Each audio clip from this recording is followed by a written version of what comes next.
कितने नाम है। अकारादि छकारांत ही, अकार से लेके छकार तक हजारों हजारों नाम, सब सब सब मां के ही नाम है।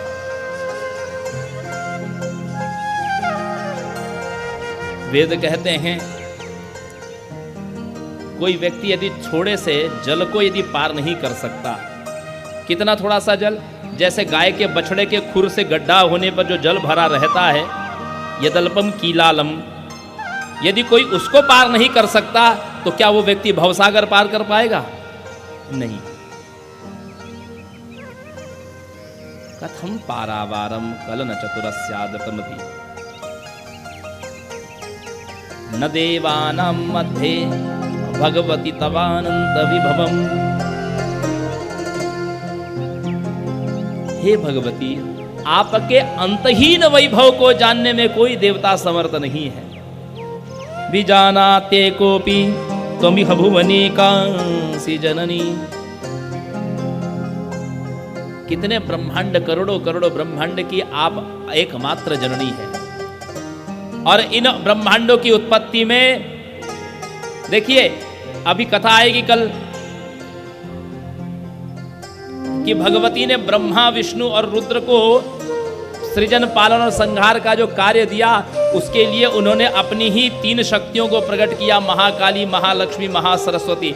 और तब आदेश मिला, तब आप सृजन, पालन और संहार करो। बीच में ऐसी परिस्थिति भी आई कि विष्णु और शिव को जब मोह हो गया, अभिमान हो गया, तब लक्ष्मी जी और महाकाली ने भगवान विष्णु और रुद्र का जब त्याग कर दिया, तो भगवान विष्णु पालन नहीं कर सके, रुद्र संहार नहीं कर सके, तीनों कार्य ब्रह्मा जी को अकेले करने पड़ रहे थे। फिर सनकादिकों की स्तुति से भगवती महाकाली प्रकट हुई, वही सती और पार्वती बनी। और वही महालक्ष्मी फिर समुद्र मंथन से समुद्र मथनाथ जाता जगदानंदकारिका जो लक्ष्मी कहलाई। लेकिन भगवती ने इस संसार की जो रचना की, करोड़ों करोड़ों ब्रह्मांड की रचना की, कथम मिथ्या विश्वम सकलमपि चैका रचयसी। एकमात्र, कोई सहायता नहीं करने वाला था, अकेले उस विश्व की रचना कर दी। उनके साथ कोई सहायता नहीं, कोई करने वाला नहीं, वो अकेली। वेद कहते हैं न किम जानासि त्वं मधुजिन्मौलिपतनम शिवे किं वा ज्ञात्वा विविदसि ससिमुख शक्तिं मधुजितः। हे माता, संसार की कोई भी घटना आपसे छिपी नहीं है। अवश्यमेव ये भी आपको विदित होगा कि भगवान विष्णु का सिर इस समय कट गया है। ऐसा भी तो कहा नहीं जा सकता कि भगवान विष्णु पापी हैं, कि उनके साथ में घटना हो गई, अप्रिय घटना हो गई। लेकिन जो आपका भक्त हो वो भला पाप युक्त रह भी कैसे सकता है?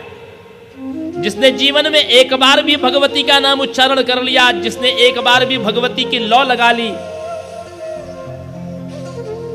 वो सर्वथा पापों से निर्मूल हो जाता है। हरे किंबा मातर दुरितः ततिरेषा बलवती भवत्यापादाब्जे भजन निपुणे क्वास्तु दुरितम। इसलिए हे माता, हम तो बस ये जानना चाहते हैं कि मूर्ध्वा गतः क्वं न करेंगे न विद्मो नान्योस्तुपाय खलु जीवनेद्य यथा सुधा जीवन कर्म दक्ष तदा जगत जीविततासि देवी। जैसे अमृत के द्वारा जीवन प्राप्त होता है, ऐसे ही आप समस्त जगत को जीवन देने वाली हैं। भगवान श्री हरि का मस्तक कहाँ गया है हम कुछ भी नहीं जानते।